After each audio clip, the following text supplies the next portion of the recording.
नमस्कार, मैं हूं सत्यपाल और आप देख रहे हैं CWB हिंदी न्यूज।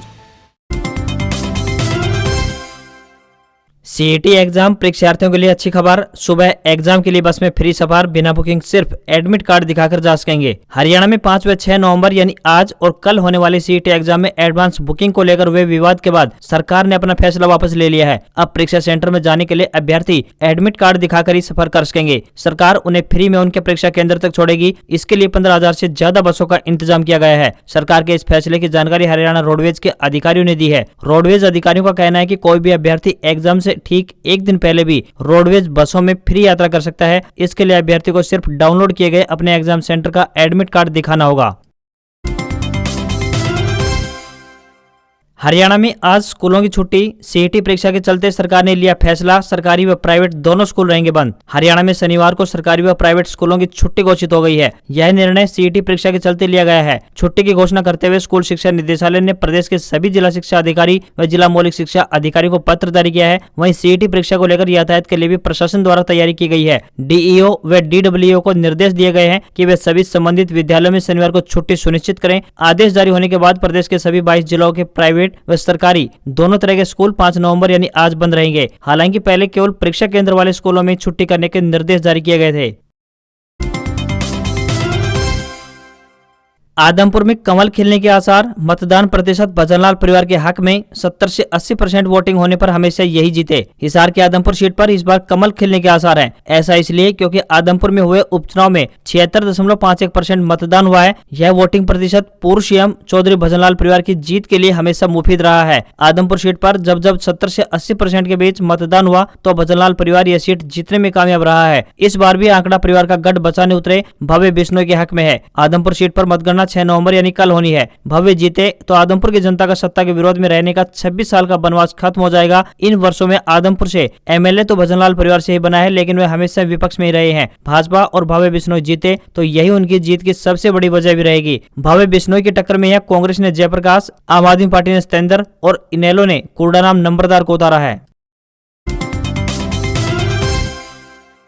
देवउठनी एकादशी पर पूरी रात खुला खाटू श्याम मंदिर। दर्शनों के लिए घंटों लाइन में लगे रहे भक्त। 56 भोग लगाया गया। देवउठनी एकादशी पर खाटू श्याम में भक्तों की भीड़ लग गई है। खाटू श्याम के जन्मोत्सव पर शाम तक करीब 8 लाख से ज्यादा श्रद्धालु दर्शन कर चुके हैं। गुरुवार रात से ही भक्त लाइन में खड़े होकर अपनी बारी का इंतजार कर रहे हैं। 12 बजते ही रात तोरण द्वार पर आतिशबाजी बाबा को हैप्पी बर्थडे विश किया गया। शाम फूलों से विशेष श्रृंगार कर बाबा को चूरमा और 56 भोग लगाया जाएगा। श्रद्धालुओं की भीड़ ज्यादा रहने पर देर रात तक दर्शनों के लिए मंदिर खुला रहेगा। राजस्थान के अलावा हरियाणा, पंजाब, दिल्ली और यूपी समेत करीब 10 राज्यों से भक्त दर्शन करने पहुंचे हैं। भीड़ को देखते हुए मंडा रोड पर खाटू कस्बे से करीब 3 किलोमीटर पहले से ही सड़क पर गाड़ियों की पार्किंग की गई है। इसके अलावा प्रशासन की ओर से बनाई गई पार्किंग में भी गाड़ियां पार्क की गई हैं। रिंगस खाटू मार्ग पर भी पूरी तरह से श्रद्धालुओं से भरा हुआ है। मेले में 2 ड्रोन कैमरा से निगरानी की जा रही है। 8 अगस्त को खाटू श्याम मेले में हुई भगदड़ के बाद इस बार जन्मोत्सव पर दर्शन व्यवस्था में बदलाव किया गया है। 75 फीट के जिगजैग के बाद श्रद्धालुओं को करीब 15-15 फीट के बाद टुकड़ियों में दर्शन करवाए जा रहे हैं। हरियाणा में भिवानी और आसपास जिलों के खाटू श्याम भक्तों को बड़ी सौगात मिली है। अब भक्त महज 90 रुपए में भिवानी से खाटू श्याम के लिए सुहाना सफर कर सकेंगे। अब भिवानी से सीधे खाटू श्याम के लिए सीधी रेल सेवा आरंभ हो गई है।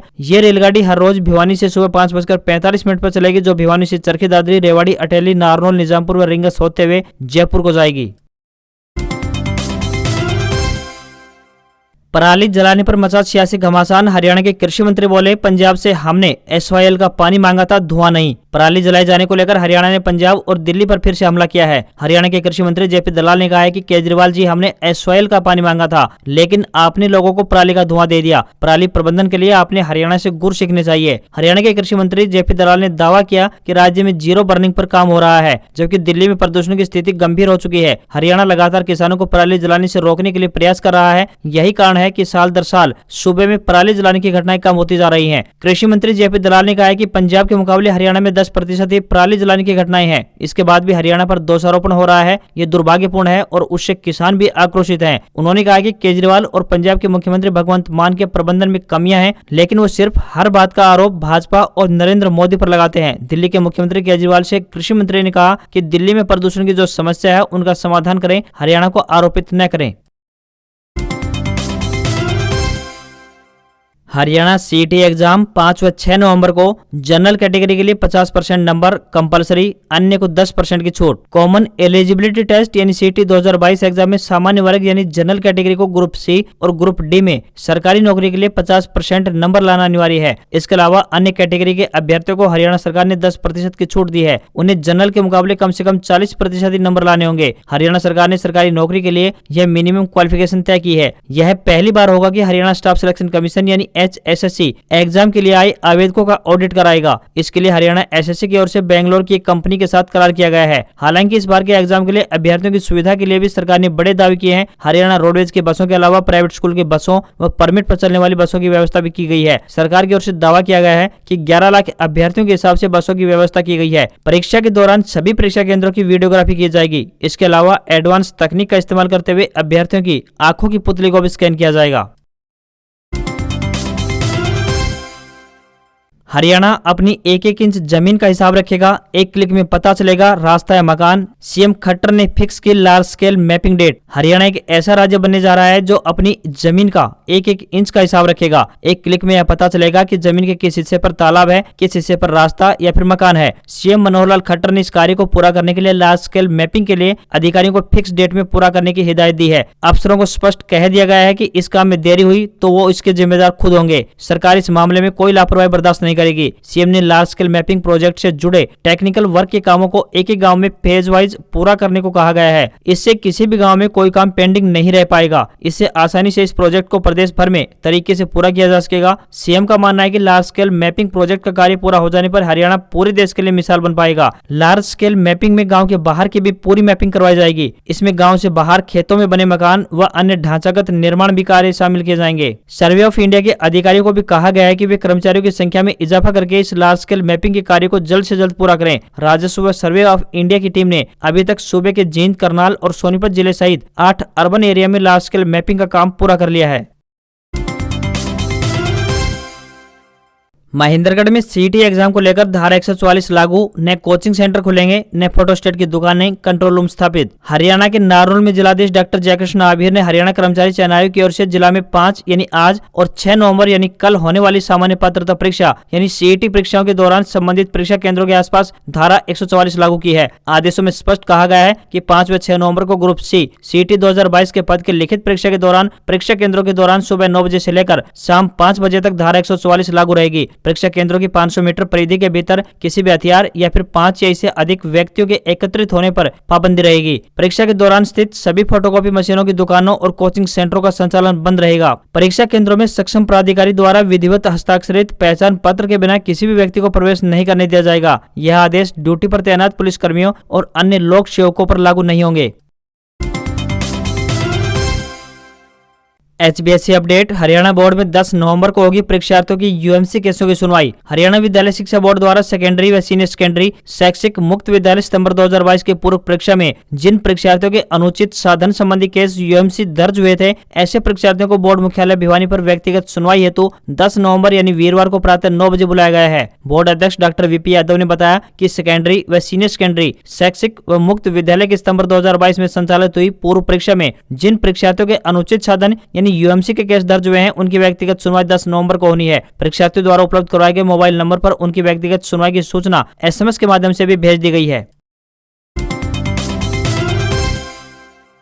हरियाणा के मॉडल संस्कृति स्कूलों में जल्द भरे जाएंगे पद, शिक्षकों की नियुक्ति के हुए आदेश जारी। हरियाणा के मॉडल संस्कृति स्कूलों में जल्दी शिक्षकों की कमी दूर होने जा रही है। शिक्षा निदेशालय की ओर से पहले चरण में शुक्रवार को मॉडल संस्कृति स्कूलों के प्रिंसिपल, PGT और TGT के लिए नियुक्ति आदेश जारी किए गए। ऑनलाइन तबादलों के बाद पहली बार मॉडल संस्कृति स्कूलों में इतने बड़े स्तर पर शिक्षकों और प्रिंसिपल की नियुक्ति के आदेश जारी हुए हैं। ऑनलाइन तबादला प्रक्रिया के दौरान इन स्कूलों में शिक्षकों के काफी पद रिक्त रह गए थे, जिसके चलते विभाग की ओर से सेंटा परीक्षा के जरिए शिक्षकों की नियुक्ति का फैसला लिया गया था। फिलहाल विभाग की ओर से पहले चरण में 13 प्रिंसिपल, 706 PGT और 268 TGT के नियुक्ति आदेश जारी किए गए हैं। अंतिम चरण में जल्द ही बाकी पदों पर भी शिक्षकों की सूची जारी की जाएगी। सीईटी परीक्षा अपडेट। परीक्षार्थियों के ठहरने के लिए नारनौल की धर्मशालाओं और होटलों की सूची हुई जारी। सामान्य पात्रता परीक्षा यानी सीईटी परीक्षा में भाग लेने के लिए आने वाले परीक्षार्थियों के रहने के लिए जिला प्रशासन द्वारा धर्मशालाओं, होटल व मैरिज प्लेस की सूची जारी की गई है, ताकि रात्रि ठहराव के लिए परीक्षार्थियों को जगह ढूंढने में परेशानी न हो। यह सूची बस स्टैंड व रेलवे स्टेशन पर बनाए गए हेल्प डेस्क पर भी उपलब्ध रहेगी। उपायुक्त डॉक्टर जयकृष्ण आभीर ने बताया कि नारनौल में 26 धर्मशालाएं व होटल व मैरिज प्लेस हैं, जहां परीक्षार्थी रात को ठहराव कर सकते हैं। उपायुक्त डॉक्टर जयकृष्ण आभीर ने 5 व 6 नवंबर को जिला में होने वाली सीईटी परीक्षा के सुचारू संचालन के लिए एक आदेश पारित कर लघु सचिवालय नारनौल में स्थित नगराधीश कार्यालय के कमरा नंबर 126 में नियंत्रण कक्ष स्थापित किया है। नियंत्रण कक्ष का हेल्पलाइन नंबर 01282 251 206 है। भिवानी में शुरू हुई अग्निपथ भर्ती रैली की तैयारियां, विभाग ने जारी किए जरूरी दिशा निर्देश। अग्निपथ योजना के तहत भिवानी के स्थानीय भीम स्टेडियम में सेना भर्ती रैली का आयोजन किया जाएगा। बता दें कि इस भर्ती का आयोजन 12 से 25 नवंबर तक किया जाएगा। इस भर्ती में भिवानी के साथ साथ चरखी दादरी, महेंद्रगढ़ और रेवाड़ी के युवा भी भाग ले पाएंगे। इस भर्ती रैली से संबंधित सभी जरूरी दिशा निर्देश विभाग की तरफ से जारी किए जा चुके हैं। भारतीय स्थल पर मादक द्रव्य मापक लेबोरेटरी भी स्थापित की गई है। सुरक्षा की दृष्टि से भी रैली स्थल पर एक अस्थायी रूप से कंट्रोल रूम स्थापित किया गया है। स्टेडियम परिसर के बाहर भी पुलिस की टीमें तैनात रहेंगी। Haryana CET update. Paper leak माफियाओं के 983 साथी राडार पर, सुरक्षा घेरे में परीक्षा केंद्र, सरकार ने झोंकी ताकत। पेपर लीक और नौकरियों में फर्जीवाड़े के लिए सुर्खियों में रहे हरियाणा की साख बचाने के लिए प्रदेश सरकार ने सीईटी परीक्षा को नकल रहित बनाने पर पूरी ताकत झोंक दी है। इस बार किसी भी सूरत में पेपर लीक और आउट न हो, इसके लिए सरकार ने फुल प्रूफ प्लान तैयार किया है। हालांकि इस बार भी सरकार के सामने चुनौतियां कम नहीं है। खुफिया विभाग से मिली रिपोर्ट के बाद हरियाणा सरकार ने पेपर लीक आउट करने में शामिल रहे 900 से अधिक आरोपियों को रडार पर ले लिया है। खुफिया एजेंसियां, फ्लाइंग स्क्वाड और जिला पुलिस समेत अन्य एजेंसियां संदिग्धों की पल पल की गतिविधियों पर नजर बनाए रखी है। इसके अलावा सभी एसपी को सीधे परीक्षा की जिम्मेदारी सौंपी गई है। संदिग्ध कोचिंग सेंटर, परीक्षार्थी और संदिग्ध अध्यापकों पर निगरानी रखी जा रही है। सभी जिलों की साइबर सेल सोशल मीडिया पर नजर गड़ाए हैं। डीजीपी पीके अग्रवाल और सीआईडी चीफ आलोक मित्तल परीक्षा को लेकर पल पल की खबर ले रहे हैं। सभी जिलों के एसपी को इस संबंध में कड़े निर्देश जारी किए गए हैं कि किसी भी सूरत में पेपर लीक और आउट नहीं होना चाहिए। यह परीक्षा सरकार के लिए काफी अहम है, क्योंकि इससे 10 लाख से अधिक युवाओं का भविष्य जुड़ा हुआ है और 2 साल के लंबे इंतजार के बाद यह परीक्षा होने जा रही है। ऐसे में सरकार किसी भी सूरत में कोई ढिलाई नहीं बरतना चाहती। गुजरात में आम आदमी पार्टी के सीएम कैंडिडेट ईशुदान गढ़वी। पंजाब की तर्ज पर गुजरात में भी सर्वे हुआ, 73% लोगों ने गढ़वी को चुना। गुजरात विधानसभा चुनाव में आम आदमी पार्टी यानी आप के मुख्यमंत्री कैंडिडेट ईशुदान गढ़वी होंगे। दिल्ली के मुख्यमंत्री अरविंद केजरीवाल ने लोगों से राय मांगी थी कि आपका सबसे लोकप्रिय आम आदमी पार्टी का नेता कौन है। इस सर्वे के आधार पर केजरीवाल ने मुख्यमंत्री कैंडिडेट के लिए गढ़वी को चुना है। गढ़वी गुजराती पत्रकार हैं। पंजाब में इसी तरह सर्वे के बाद आपके सीएम उम्मीदवार के रूप में भगवंत मान का नाम सामने आया था। गुजरात में आम आदमी पार्टी मात्र पार्टी है जो अब तक 100 से ज्यादा यानी 108 कैंडिडेट के नाम का ऐलान कर चुकी है। गुजरात विधानसभा चुनाव के लिए 2 फेज में 1 और 5 दिसंबर को वोट डाले जाएंगे। गुजरात विधानसभा का कार्यकाल 18 फरवरी 2023 को खत्म हो रहा है। 182 सीटों के लिए हो रहे इस मतदान में 1 दिसंबर को 89 सीटों पर तो वहीं 5 दिसंबर को 93 सीटों पर वोटिंग होगी। नतीजे 8 दिसंबर को यानी हिमाचल विधानसभा चुनाव के साथ ही आएंगे।